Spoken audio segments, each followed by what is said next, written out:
অহা কালি কেইবাজনো অৰাজনৈতিক ব্যক্তিয়ে ভাৰতীয় জনতা পাৰ্টিত যোগদান কৰিব।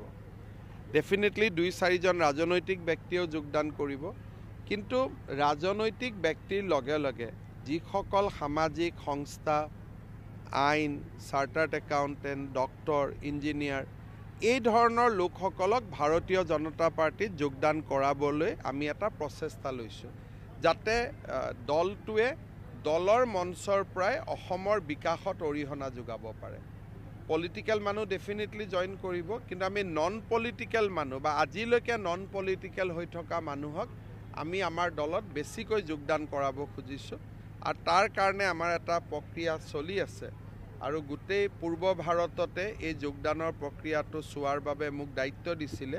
সেইকাৰণে বেংগল, উৰিষ্যা, বিহাৰ সকলো ৰাজ্যতে আমি নন পলিটিকেল মানুহক যোগদানৰ ওপৰত বেছিকৈ গুৰুত্ব দিছোঁ।